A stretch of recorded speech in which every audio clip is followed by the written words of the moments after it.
What are you drinking? Shake Shack? Oh. You want one? I'll go grab a PA. Oh, no, no. Thank you, though. Yeah. I see you got the extra whipped cream in there, huh? Yeah. Yummers. A couple weeks ago, I had too much time on my hands, so I started rewatching The Boys and reading the comic series it was based on because season 4 was about to come out. Around that same time, a lot of things were happening in the news, and it made me think, how do people make a positive change in the world? I wasn't thinking about becoming the next Dr. King or something like that, but change starts locally or something, and you can always make a change to your personal life and to yourself. As you could probably guess, I looked to the series to see if the writing had any answers to my questions, and as you can see from the runtime, I found something. Let me catch you up. The Boys is a 2006 superhero comic book series by Garth Ennis that satirizes the superhero genre. Garth Ennis is known for many things, but his most popular work is Marvel's The Punisher. The Boys comic was fairly popular when it came out, and from what I could see online, it became notorious in comic book reader circles for how crazy it was. A lot of it was because it was pretty out of pocket with the amount of edginess and gore that was in it, and I'm not even talking about the blood. If I had to quickly explain what The Boys is about, it's about a guy named Huey who looks for justice when his girlfriend gets murked by one of the evil Avengers. She really gets GTA level public lobby packed up. He teams up with a group of other people who've been affected by superheroes. The group includes Billy Butcher, the leader, MM, the intel guy, Frenchie, the tech guy, and Kamiko, a superhero herself. In The Boys, superheroes are not like the ones you see in Marvel movies. They're a bit more realistic. They're reckless, vain, and sometimes evil, like the people of power in the real world are like. For anyone who's gonna watch the show, this is where I go deep into spoiler territory, so just know I warned you. Okay, spoilers. The superheroes in the story are made when they're injected with Compound V, a dangerous chemical, shortly after they're born. But I'm gonna let you into a secret. The Boys is not about superheroes. That's not really a secret for most people who've really watched the show, but I gotta make it clear. The Boys is a story that critiques corporate, government, moral corruption. More specifically, corporate, government, American corruption. The creator even said, I was writing about corporate corruption of government, abuse of power, and abandonment of ordinary people. In terms of fiction, the kinds of protagonists we had at the time were Tony Soprano and Vic Mackey, bad men guiding us around a bad world. Reading the comic book, I think that Ennis definitely critiques superheroes and corporate government leadership and tells a great story in a creative way. But I think The Boys has a bit more to say, and we could find that out in the show.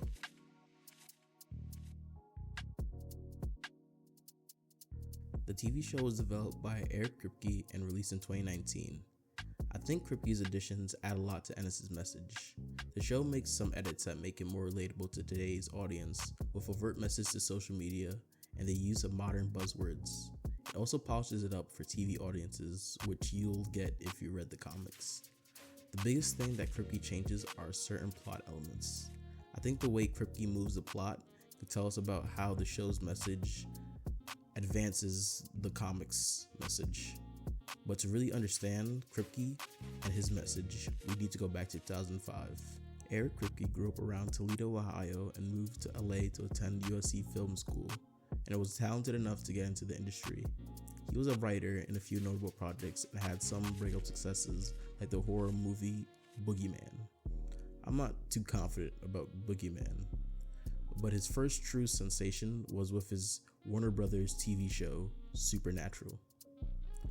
Kripke wrote the first 5 seasons, so that's what I will focus on. Supernatural is about the Winchester brothers as they slay demons and try to uncover the mysteries that curse their family. It features Dean and Sam Winchesters as brothers, which I found kind of confusing because the actor that plays Sam played a guy named Dean in his previous show, The Gilmore Girls, which was airing around the same time on the same network, but I'll leave that up to the big network executives to figure that one out. Sam and Dean uncovered that they were destined and expected to fight supernatural forces that will change the destiny of the world. I didn't want to watch Supernatural at first because I thought it was superficial and kind of cheesy. I got that impression because of like the fandom and like the air around it, but that was definitely wrong because the show is very good. Definitely S tier. Supernatural does one thing that makes it unique, even compared to shows today, and that is it really captures emotion. It's hard to really explain if you haven't seen it, but I've never really emotionally related to certain characters in the show in my real life like I have with Supernatural. For example, the show consistently drives home the complicated relationships between brothers that have admiration and jealousy for each other in a really realistic manner. If I were to summarize the first 5 seasons of Supernatural, it would be that you can change your destiny and you're not defined by your destiny. With the power of family, you could rise above it.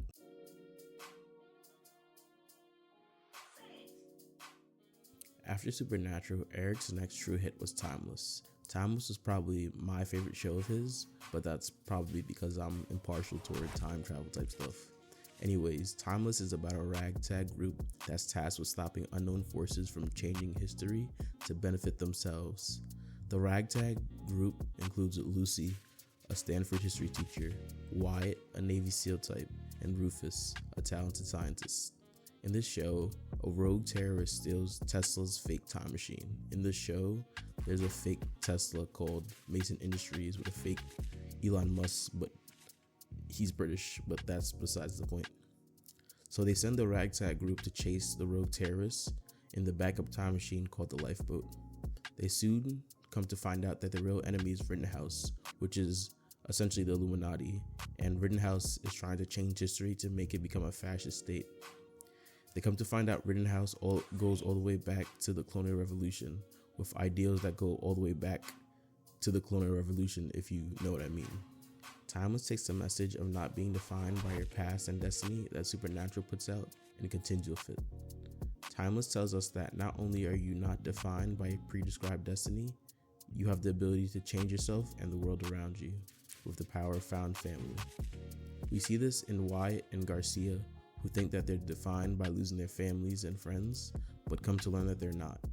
With Wyatt, they kind of ruined that by bringing back Jessica in season 2, but don't worry about that. Rufus comes to learn that he could change the fate of murdering somebody by simply having the willpower to try to change his destiny. But most importantly, Lucy learns that she's not destined to become an intergenerational Illuminati fascist with Rittenhouse, which she was born to become.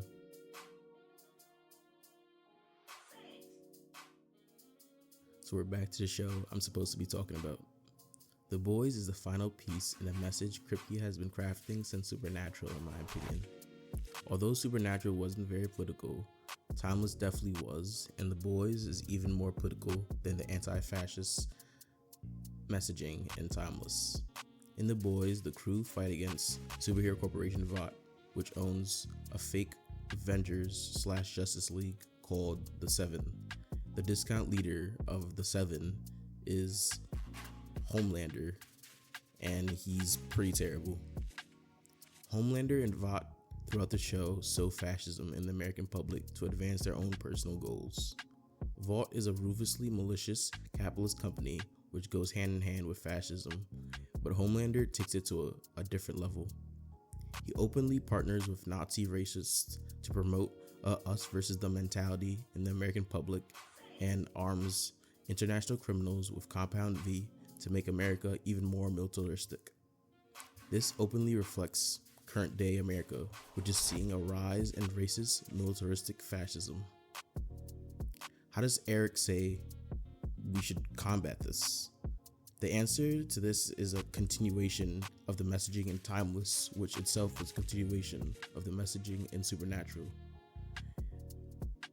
The messaging is that you have to look past your own past, which can be filled with pain and hate, like Butcher and Frenchie, or your described destiny, like Huey, Kamiko, and MM, to fight overwhelming evil, because there's no superheroes in the sky who will help you.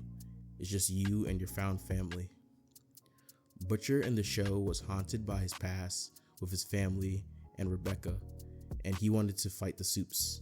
He quickly realizes that you can quickly become a monster fighting Supes, even though the Supes are the real monsters. That's why he enlists the help of Huey and the crew, which is his found family, to keep him grounded. Frenchie is in a similar situation to Butcher in that he regrets his past, and that leads him to become suicidal and reckless. But with found family, he finds a way to move forward. Kamiko was destined to be a killer since she was enlisted in a gang that pumped her full of Compound V and made her a soup. But with the help of found family, she was able to work past many justified reasons to kill the people who wronged her and stay on the moral high ground. MM has a similar storyline too. MM's father died trying to bring justice to Supes by himself with the law, but died in his feverish pursuit while neglecting his family. This was the path MM was heading down, but he realigns many times in the show to rely on his found family and prioritize the important things. Huey is the poster child for this whole thing. He has the pain in his past with his mother and girlfriend who died or abandoned him, and he was destined to become complacent in his misery like his father. He started relying on his found family and making change in the world, and started to help himself and the people around him. Season 3 showed Huey in regression when he started to thinking that he was like hot shit and didn't need anyone else, and that's when he started becoming a misogynist and a political drone, which is obviously terrible. But I'm pretty sure in season 4 they're gonna show him realigned with his found family and start to go down a better path.